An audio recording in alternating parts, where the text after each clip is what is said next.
Bismillahirrahmanirrahim. Assalamualaikum warahmatullahi wabarakatuh. Waalaikumsalam warahmatullahi wabarakatuh. Alhamdulillahilladzi la ilaha illa anta astaghfiruka wa atubu ilaik. Assalatu wassalamu ala nabiyil karim nabiyina Muhammadin sallallahu alaihi wasallam wa ala alihi wa ashabihi ajma'in. Amma ba'd.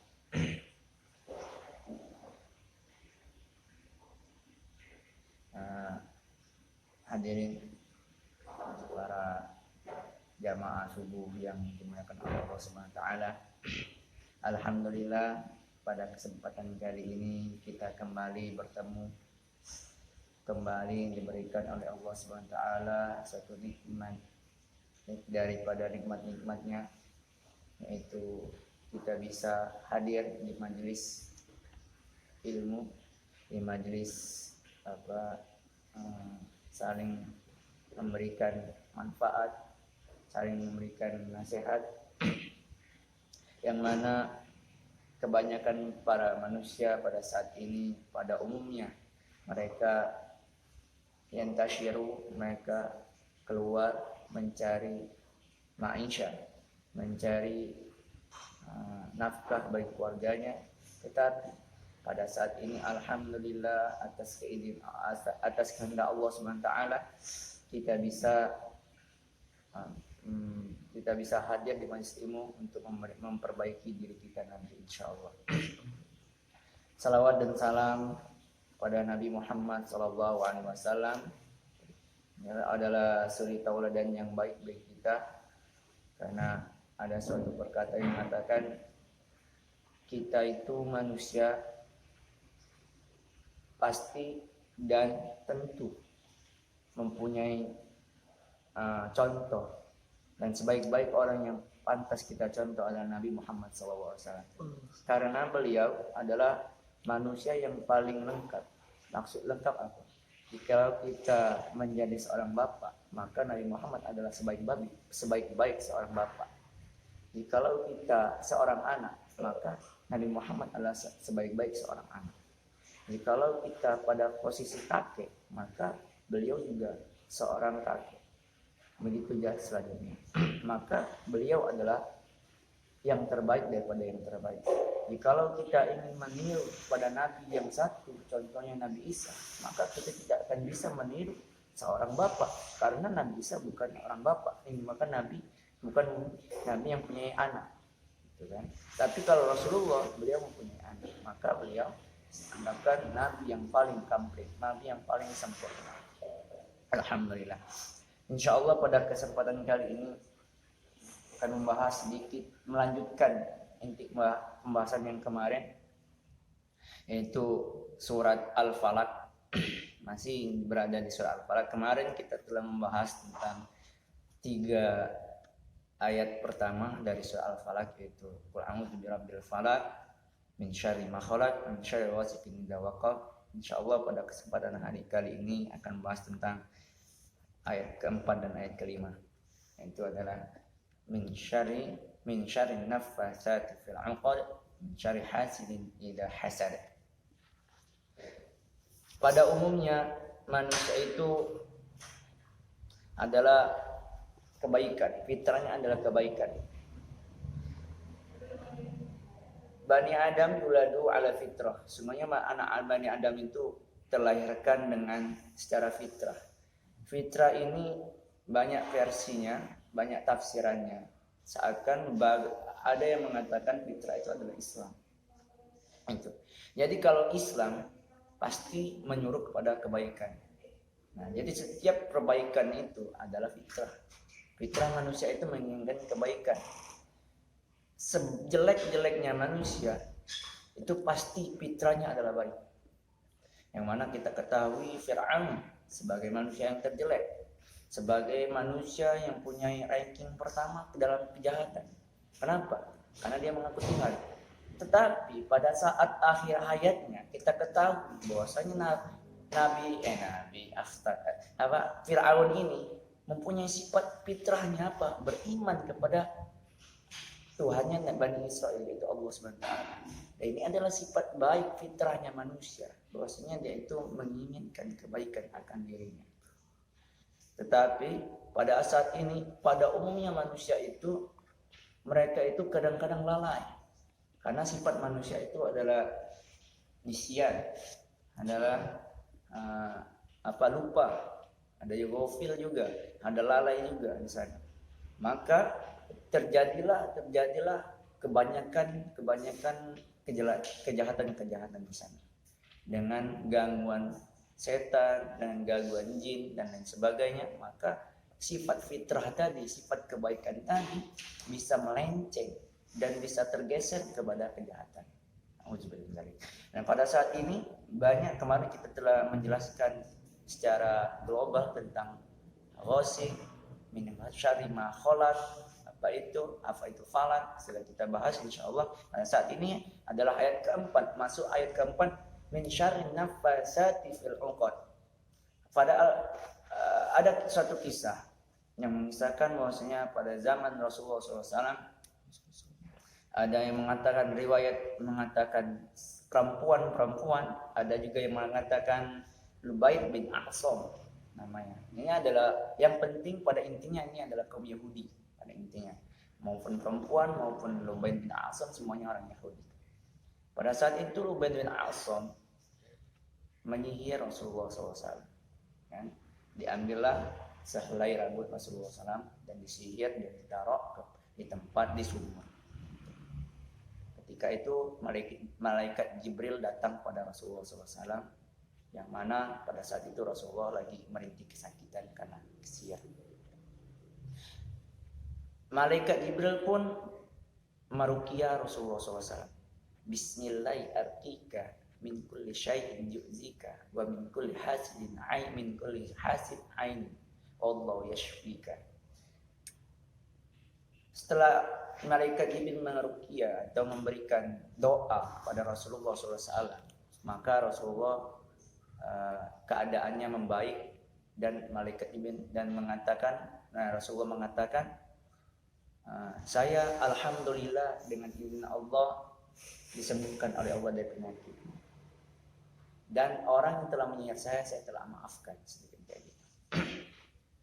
Maka pada ayat ini, pada cerita ini, setidaknya kita mendapatkan pelajaran, setidaknya ada 3 pelajaran. Pertama, hukum penyihir.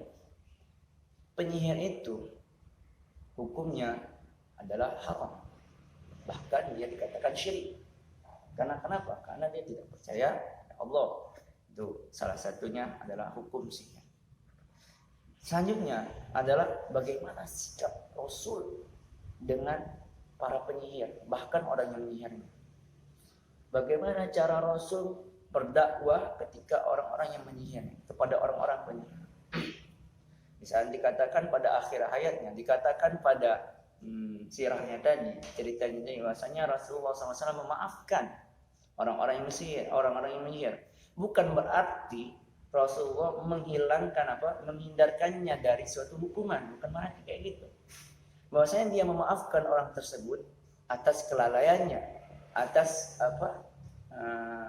kesalahannya, tetapi konsekuensi dari perbuatan itu pasti harus ada. Itu hukuman bagi orang-orang yang berbuat sihir atau orang-orang yang berbuat kejahatan. Dan yang terakhir adalah yang terakhir dari cerita tersebut adalah tata cara meruqyah. Bahwasanya dengan ayat ini kita bisa meruqyah seorang, bisa mendoakan seorang bagaimana malaikat Jibril mendoakan Rasulullah SAW. Bismillahirrahmanirrahim min kulli syai'in yu'zika dan sebagainya. Selesai. Pada umumnya ayat ini menjelaskan min syarrin nafasati fil 'uqad adalah tentang orang-orang yang menghembuskan atau meniup-niup buhulnya untuk membuat sihir pada intinya. Dan ini adalah perbuatan yang sangat jelek dan sangat ingkar, sejelek-jeleknya perbuatan. Langsung masuk kita ke ayat selanjutnya, itu ayat kelima, yaitu min kulli wa min syarri hasidin idza hasad. perlu kita ketahui bahwasanya hasad ini sudah lumrah. Kenapa sudah lumrah? Karena hasad ini adalah dosa yang pertama dilakukan di alam, di langit, dan juga dosa pertama yang dilakukan di bumi. Seperti kita ketahui, iblis dijadikan oleh Allah SWT, dilaknat oleh Allah SWT karena dosanya yaitu adalah hasad kepada Nabi Adam. Kenapa dia hasad? Dia tidak ingin melihat Nabi Adam itu lebih mulia daripada dia. Maka timbullah sifat hasad kepada iblis. Maka dengan perbuatan hasadnya ini, iblis pun dikeluarkan dari surga. Iblis pun dijadikan oleh Allah makhluk yang terlaknat, makhluk yang paling terlaknat di dunia maupun di akhirat. Maka tempatnya adalah neraka. Iblis. Begitu juga di bumi. Di bumi pertama kali dosa yang ada di bumi adalah hasad. Bagaimana kita ketahui ceritanya adalah Habil dan Qabil, bahwasanya Qabil mempunyai rasa hasad kepada Habil. Pada saat itu maka terjadilah perkelahian antara dua bersaudara dan terbunuhlah satu di antaranya. Dan itu bermula dari sifat hasad. Maka benarlah kata Allah, min kulli syarri min syarri hasidin idza hasad. Dari setiap perbuatan orang-orang yang hasad. Jadi orang yang hasad itu setidaknya orang-orang yang hasad itu terbagi menjadi 5 golongan. Yang pertama, ciri khas orang yang hasad itu atau orang-orang yang hasad itu adalah yuridu zawal nikmah. Dia itu pengen nikmat orang lain itu hilang daripadanya. Misalnya ada orang kaya atau ada orang ya punya harta, punya pekerjaan bagus. Orang yang hasad itu tidak pengen melihat orang tersebut mempunyai nikmat tersebut. Tidak pengen orang yang mempunyai yang diberi oleh Allah SWT nikmat tersebut berada padanya. Dia pengen nikmat tersebut hilang daripada orang tersebut, orang yang punya tadi. Maka sungguh jeleklah orang-orang yang berpangan, orang yang punya sifat hasad. Yang kedua adalah sakhitun bima qasama Allah. Dia benci apa yang telah diberikan oleh Allah SWT. Arti kata dia tidak ridho apa yang telah ditetapkan oleh Allah padanya. Selalu mengeluh, selalu merasa kurang, selalu melihat orang lain itu lebih baik daripada dia. Padahal Allah telah berfirman, Allah telah mengatakan bahwasanya manusia itu telah diberi yang terbaik. Qad khalaqnal insana fi ahsani taqwim. Sebenarnya manusia itu telah dicipta dengan sempurna. Allah telah tetapkan rezekinya, Allah telah tetapkan kodok dan kodarnya. Allah telah tetapkan fi lauhil mahfuz, di dalam catatan-catatan amal, catatan-catatan yang telah termaktub sebelum dia hidup, 50 tahun sebelum dia hidup. Tetapi orang yang punya rasa hasad ini selalu dengki, selalu membenci terhadap apa yang telah ditetapkan oleh Allah. Maka sungguh jeleklah orang-orang yang hasad. Kemudian selanjutnya yaitu adalah khazul awliya. Dia menentang orang-orang waliullah, selalu benci dengan utusan-utusan Allah. Ketika ada orang yang mengingatkan, ketika ada orang yang memberi nasihat, dia tidak menerima dengan nasihat tersebut. Dia selalu membangkang terhadap nasihat. Aku sudah mengerjakan loh, aku sudah begini loh, aku sudah begini loh.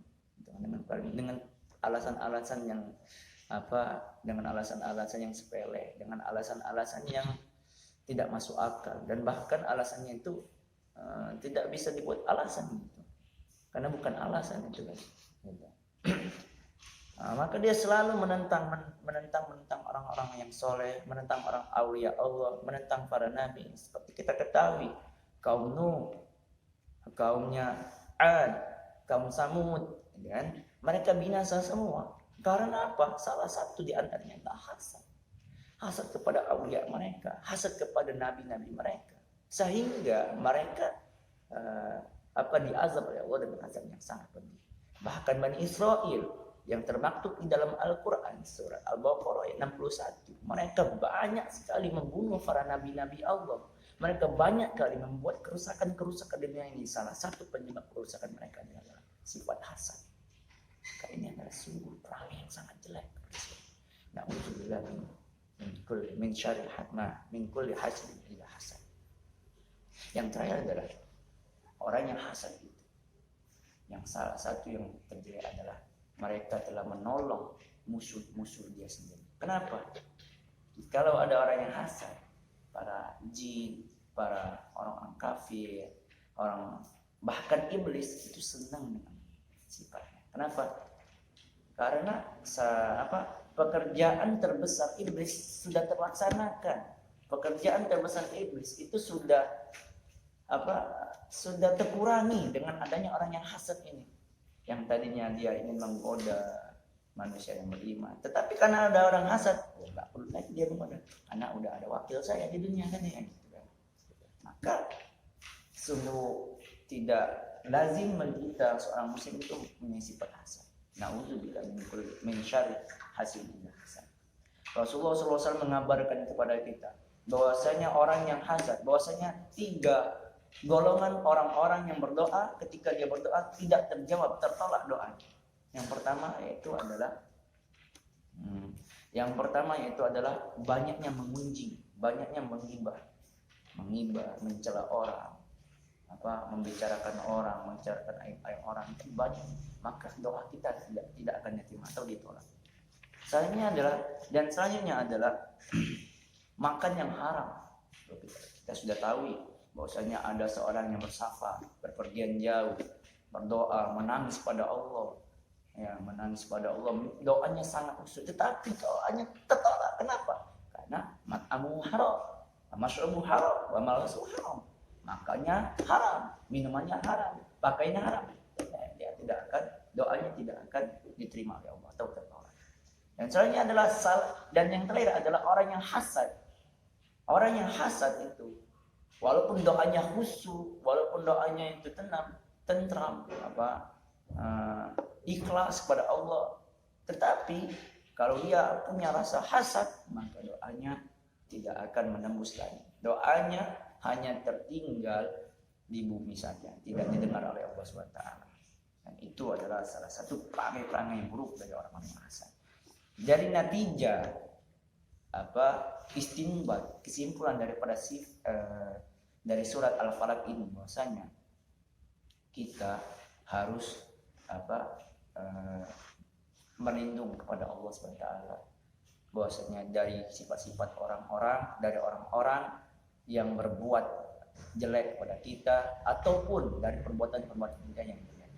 Karena pada intinya kembali lagi pada perkataan yang pertama, pada intinya manusia itu kebaikan, tapi banyak di antara mereka yang menyimpang daripada kebaikan tersebut sehingga mereka melakukan kelainan, kemaksiatan kepada Allah SWT. Dan kita diperintah oleh Allah SWT untuk berlindung daripada sifat-sifat yang jelek ini melalui perantara surat Al-Falaq dan surat An-Nas. Mungkin itu saja yang dapat saya sampaikan pada kesempatan kali ini. Banyak kurangnya saya mohon maaf pada Allah, saya mohon ampun. Wabillahi taufiq wal hidayah. Wassalamualaikum warahmatullahi wabarakatuh.